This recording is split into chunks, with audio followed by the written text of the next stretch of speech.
Саматсыңарбы, урматтуу окуучулар. Кайрадан силер менен химия предметин окуп үйрөнүүнү улантабыз. Балдар, биз силер менен өткөн сабакта электролиттик диссоциация жана иондор боюнча сүйлөшкөнбүз. Бүгүнкү сабакта мына ушул иондордун алмашуу реакцияларына токтолобуз. Эгерде силер бүгүнкү сабакка даяр болсоңор, анда жаңы теманы жазып алсаңар. Бүгүнкү өтүлө турган сабактын темасы ион алмашуу реакциялары, туздардын гидролизи. Анда эмесе сабакты баштайбыз. Бүгүнкү сабакта иондук реакциялар дегенге токтолобуз. Кайсыл учурда ион алмашуу реакциялары жүрөт? Чөкмө пайда болгон учурдагы ион алмашуу реакциясы, газ пайда болгон учурдагы ион алмашуу реакциясы жана ошондой эле суу пайда болгон учурдагы ион алмашуу реакцияларына токтолуп, туздардын гидролизи жөнүндө маалымат аласыңар жана суутектик көрсөткүч боюнча маалымат аласыңар. Анда эмесе биз силер менен ион алмашуу реакцияларына токтолуп көрөлү. Иондордун ортосунда алмашуу реакциясы жүрөт. Демек, кайсыл учурда ион алмашуу реакциясы жүрөт? Ион алмашуу реакциясы 3 учурда гана жүрөт. Башка учурда ион алмашуу реакциясы жүрбөйт. Ал учурлар чөкмө пайда болгон учур, газ пайда болгон учур жана суу пайда болгон учур. Балдар, биз ион алмашуу реакцияларынын ар бирине өзүнчө токтолобуз. Мына эң биринчи силер менен чөкмө пайда болгон учурдагы иондордун ортосундагы алмашуу реакциясы кандайча жүрөт карап көрөлү. Чөкмө пайда болгон учурдагы ион алмашуу реакциясы. Балдар, ион алмашуу реакциясын жазууда силерге китебиңердин артында, бардык окуу китептеринин артында туздардын, кислоталардын, негиздердин сууда эригиштиги деген таблица бар. Ион алмашуу реакцияларынын теңдемелерин жазууда мына ушул таблицаны сөзсүз түрдө пайдаланышыбыз зарыл. Анда эмесе чөкмө пайда болгон учурду карап көрөлү. Мисалы, натрийдин сульфатын алып, ага барийдин хлоридин кошобуз. Бул учурда алмашуу реакциясы жүрөт. Анда барийдин сульфаты жана натрийдин хлориди пайда болот. Мына ушул таблицаны пайдаланып силер, ушул таблицадан барийдин катиону менен сульфаттын анионун кесилишкен жерин карасаңар, барийдин сульфаты чөкмө, эрибейт деген белги турат. Деген белги бул ушул зат эрибейт деген түшүндүрөт. Эрибеген заттар иондорго ажырабайт. Мына ушул натрийдин сульфаты жана барийдин хлоридин алып, ушул учурдагы ион алмашуу реакциясын жазып көрөбүз. Эгерде биз силер көрүп турган теңдемени жазсак, молекула түрүндө, анда бул теңдеме толук молекулалык теңдеме деп аталат. Балдар, силер теңдеме жазууда ион алмашуу реакциясында 3 түрдүү теңдеме жазууну үйрөнөсүңөр. Бул биринчи жазылган теңдеме толук молекулалык теңдеме деп аталат. Эми ушул заттардан кайсылары иондорго ажырайт? Таблицаны карап биз аларды иондорго ажыратып жазабыз.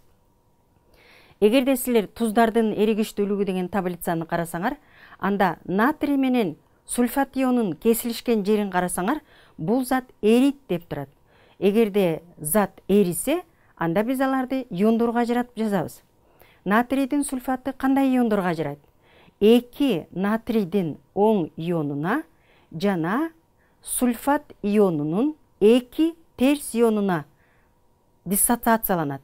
Иондорго ажырайт. Иондорду окууда дагы силер ката окубастан туура окууну үйрөнүшүңөр керек. Демек, натрийдин сульфаты натрийдин 2 оң ионуна жана сульфат ионунун 2 терс ионуна ажырайт экен. Ал эми барийдин хлориди кандай иондорго ажырайт? Барийдин хлориди дагы эрүүчү электролит, ал барийдин 2 оң ионуна жана 2 хлордун терс ионуна диссоциацияланат экен. Демек, реакцияга кирген заттар экөө тең сууда эрүүчү электролиттер болгондуктан иондорго ажыратып жазабыз.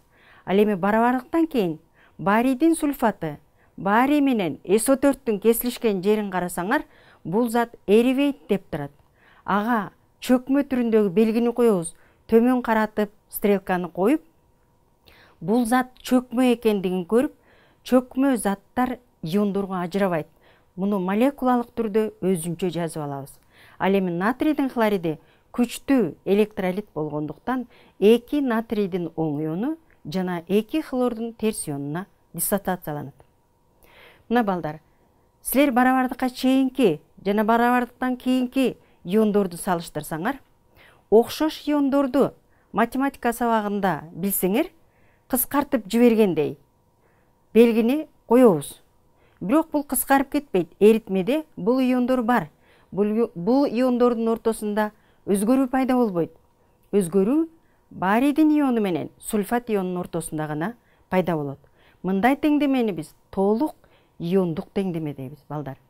Эми биз кыскартып жибергенден кийинки калган иондорду чогултуп жазсак, анда барабардыкка чейин сульфат ионунун 2 терс иону жана барийдин 2 оң иону калды, барабар барийдин сульфаты. Бул теңдеме кыскартылган иондук теңдеме деп аталат. Мына балдар, ион алмашуу реакциясында силер 3 түрдүү теңдеме жазууну үйрөндүңөр. Ион алмашуу реакциясынын кийинки түрү бул газ пайда болгон учурда, демек чөкмө пайда болгон учурун биз силер менен мисалдар менен түшүндүрдүк. Эми газ пайда болгон учурун карап көрөлү. Ал үчүн натрийдин карбонаты жана туз кислотасын алабыз.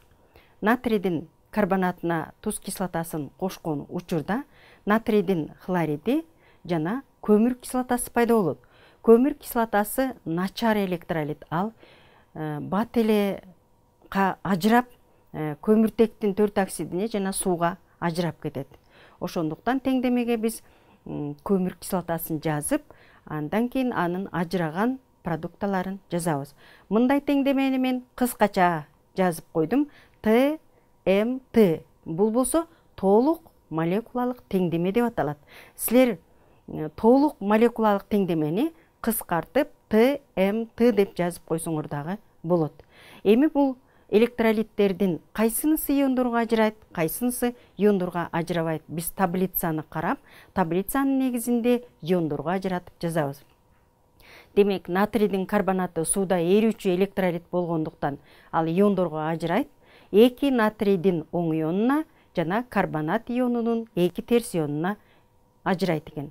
Ал эми туз кислотасы суутектин 2 суутектин оң ионуна, 2 хлордун терс ионуна диссоциацияланат. Демек, бул экөө тең сууда жакшы эрүүчү электролиттер. Барабардыктан кийинки натрийдин хлориди иондорго ажырайт. 2 натрийдин оң иону жана 2 хлордун терс ионуна. Ал эми көмүр кислотасы пайда болгон заттарды жазабыз. Көмүртектин 4 оксиди жана суу. Булар иондорго ажырабайт. Оксидтер. Окшош иондорду кыскартып жиберебиз. Мен Т, И, Т деп жазып койдум, балдар. Бул толук иондук теңдеме деп аталат. Силер кыскача Т, И, Т деп жазып койсоңор дагы болот. Мына эми кыскартабыз. Өзгөрүү болбогон иондорду кыскартып жиберип, калган иондорду жазып алабыз. Карбонат иону жана суутектин иону калды. Барабар көмүртектин 4 оксиди жана суу. Бул теңдеме кыскартылган иондук теңдеме. Мына балдар, газ пайда болгон учурда дагы иондордун ортосунда алмашуу реакциясы жүрөт экен.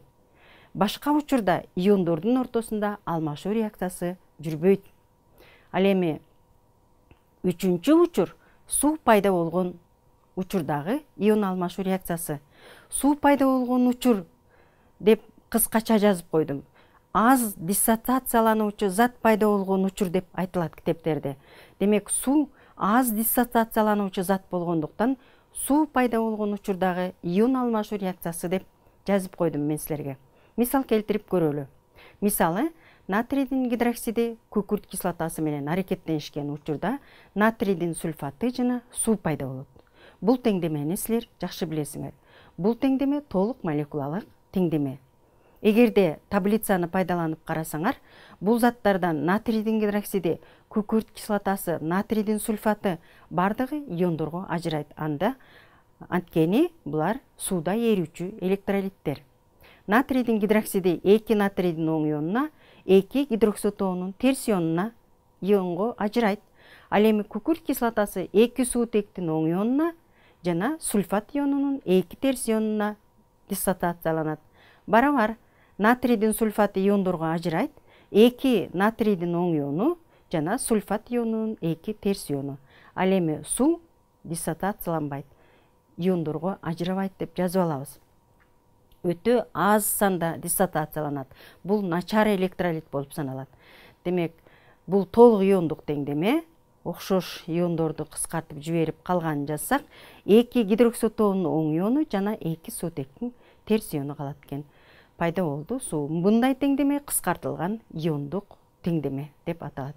Мына балдар, силер менен ион алмашуу реакциясы кайсыл учурда жүрө тургандыгына мисал келтирип көрдүк. Демек, ион алмашуу реакциясы 3 учурда гана жүрөт экен. Башка учурда ион алмашуу реакциясы жүрбөйт. Ион алмашуу реакциялары кайсыл учурда жүрбөйт?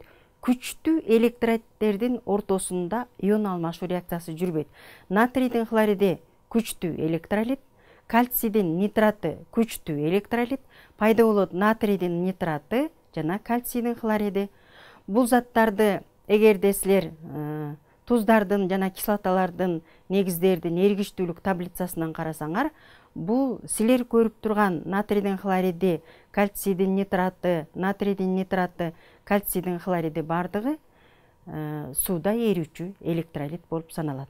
Алар иондорго толук бойдон ажырайт. Натрийдин хлориди 2 натрийдин оң иону, 2 хлордун терс ионуна. Кальцийдин нитраты, кальцийдин 2 оң иону, 2 нитрат ионунун терс иону. Натрийдин нитраты 2 натрийдин оң иону жана нитраттын терс иону. Кальцийдин 2 оң иону жана хлордун 2 терс ионуна диссоциацияланат. Бул иондордун ортосунда өзгөрүү болбойт. Бардык иондор бири-бири менен кагылышып, бир эле учурда молекулалар пайда болуп турат. Андан кийин молекулалар кайра иондорго ажырап кетет. Өзгөрүү болбойт экен. Бул күчтүү электролиттердин ортосунда ион алмашуу реакциясы жүрбөйт экен.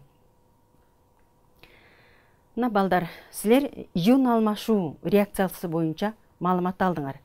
Биз мына ушул ион алмашуу реакциясында суу абдан начар электролит деп айтканбыз. Абдан начар электролит болсо дагы ал иондорго ажырайт. Суутектин 2 оң ионуна жана гидроксотоонун терс ионуна иондорго ажырайт. Суу эритмесинде суутектин жана гидроксотоонун иондору болот. Эгерде эритмеде бул суутектин иондорунун концентрациясы жана гидроксотоонун иондорунун концентрациясы барабар болот, 10-дун -7 даражасындагы моль литрге барабар болот экен. Эгерде эритмеде суутектин иондору менен гидроксотоон иондору бирдей болуп калса, бул учурда чөйрө нейтралдуу болот. Нейтралдуу чөйрө боюнча азыр бир аздан кийин дагы сүйлөшөбүз силер менен балдар. Анда суутектик көрсөткүчтү pH деген белги менен белгилесек, барабар 7ге болот экен. Нейтралдуу чөйрөдө pH 7ге барабар болот экен.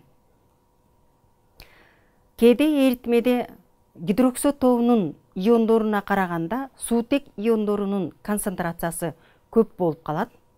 Бул учурда 10-дун -7 даражасынан көп болот. Суутектин концентрациясы бул учурда чөйрө кычкыл чөйрөнү көрсөтөт.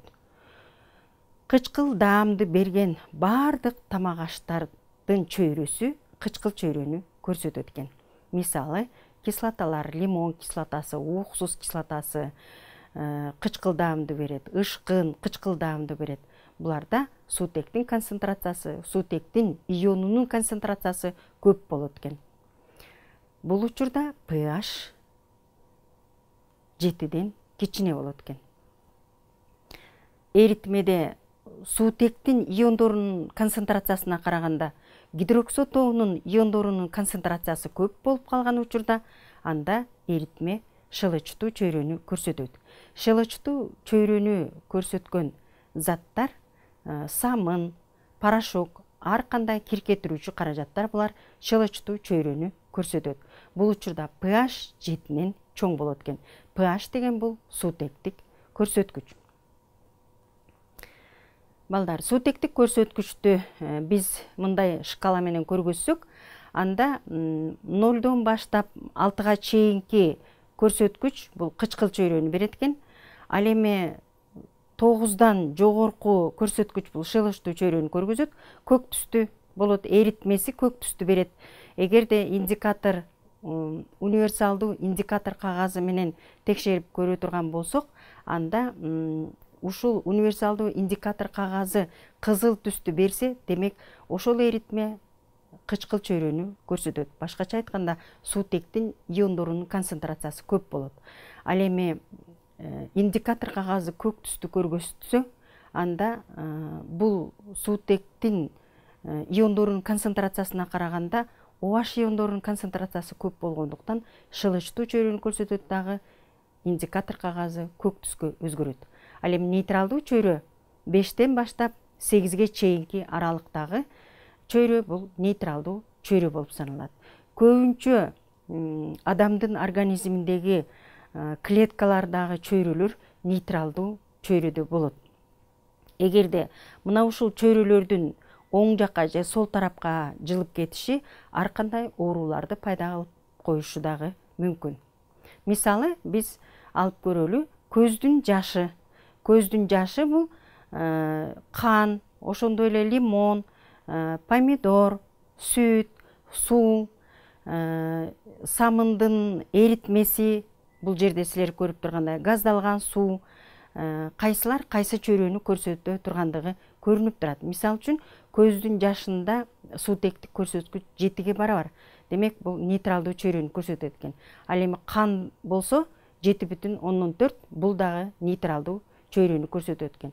Мындан башка ашказан согундагы чөйрө 1,7, бул кычкылдуу, бираз лимондагы 2,1 бул кычкыл чөйрөнү көрсөтөт. Помидор 4,1, бул дагы бираз кычкыл чөйрө.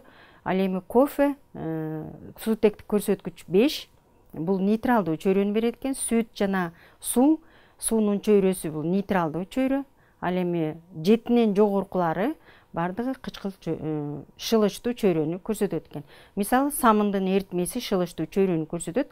Ошондуктан колду самындуу сууга салганда колду жеп жиберет экен. Бул чөйрөнү аныктоо абдан биздин организмибиз үчүн абдан маанилүү. Тамак аштардын, сүттүн чөйрөлөрү дайыма текшерилип, кандай чөйрөдө экендиги аныкталып турат. Мына ушунун негизинде суунун молекулаларынын таасиринин астында туздар ажырайт. Ажырап чөйрөлөрдү өзгөртөт. Бул процессти биз гидролиз деп атайбыз. Мисалы, гидролиз бул грек сөзүнөн алынган. Гидро деген суу, лизис деген ажыроо. Суунун таасири астында туздардын ортосундагы ион алмашуу реакциясы же болбосо туздардын эритмесиндеги чөйрөнүн өзгөрүшү бул гидролиз деп аталат экен. Кайсыл учурда эгерде гидролиз күчтүү кислота, күчтүү негизден пайда болгон туздардын ортосунда гидролиз жүрбөйт. Ал эми күчтүү кислота, начар негиздин ортосунда суутектин оң иону пайда болот. Чөйрө кычкыл чөйрөнү көрсөтөт. Начар кислота, начар негизде, анда чөйрө нейтралдуу чөйрөнү көрсөтөт. Начар кислота, күчтүү негизден пайда болгон туздардын эритмеси бул шылычтуу чөйрөнү көрсөтөт экен. Мисал келтирсек, эгерде алюминийдин хлориди бул күчтүү кислотадан, начар негизден пайда болгон. Демек, бул кычкыл чөйрөнү көрсөтөт эритмеси. Калийдин карбонаты, начар кислота, күчтүү негизден пайда болгон. Бул шылычтуу чөйрөнү көрсөтөт. Ал эми алюминийдин сульфиди, начар кислота, начар негизден пайда болгон. Чөйрө нейтралдуу. Күчтүү кислота, күчтүү негизде натрийдин сульфаты бул гидролизге учурабайт экен. Мына ушул гидролиздин теңдемесин жазсак болот. Анда бир нече мисал келтирип гидролиздин теңдемесин жазып көрөлү балдар. Туздардын гидролизи. Мисалы алюминийдин хлоридин алып көрөлү. Алюминийдин хлориди эмнеден пайда болгон? Кандай? Алюминийдин гидроксиди начар негиз. Ал эми туз кислотасы бул күчтүү кислота. Демек алюминий хлориди начар негизден жана күчтүү кислотадан пайда болгон туз экен. Булардын гидролизи кандай болот? Гидролиз теңдемесин жазууда биз дайыма суунун молекуласын кошуп жазабыз. Алюминийдин хлоридине суунун молекуласын кошуп жазсак, анда алюминийдин гидроксиди жана туз кислотасы пайда болот. Буларды ион түрүндө жазабыз. Алюминийдин 3 оң иону жана 3 хлордун терс иону. Суу өтө аз диссоциациялануучу зат, ошондуктан суунун өзүн жазабыз. Барабар алюминийдин гидроксиди сууда эрибейт. Бир суутектин оң иону H хлор жана хлордун 3 терс ионуна диссоциацияланат экен. Ушул жерден окшош иондорду дагы кыскартып жиберсек, калган иондорду жазабыз. Алюминийдин 3 оң иону суу менен аракеттенишип, алюминийдин 2 терс иону жана суутектин 1 катиону пайда болот. Демек, суутектин катионун пайда болгондугунан биз билсек болот, бул туздардын бул туз кычкыл чөйрөнү көрсөтөт экен.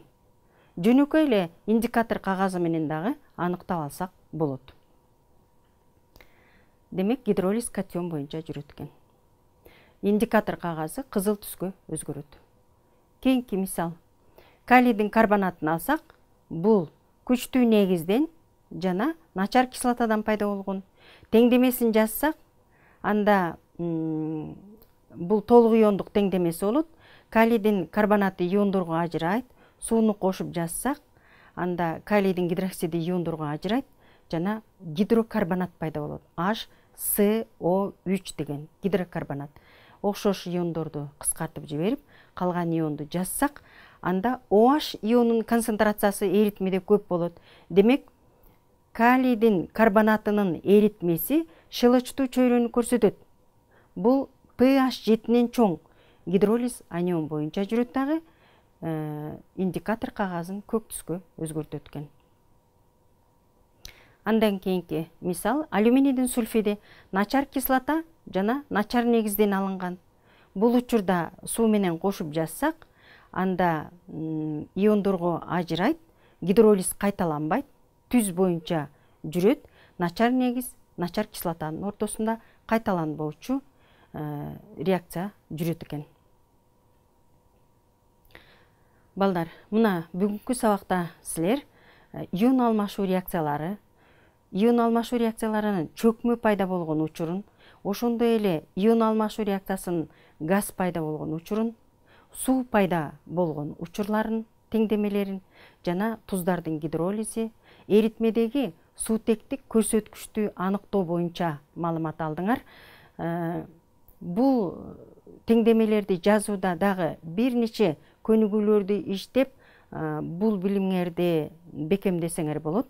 Бүгүнкү темада силер иондордун ортосундагы алмашуу жана ошондой эле гидролиз боюнча маалымат алдыңар. Мына ушуну менен бүгүнкү сабакты аяктайбыз, балдар. Көңүл бурганыңар үчүн чоң рахмат. Кайрадан көрүшкөнчө саламатта болгула.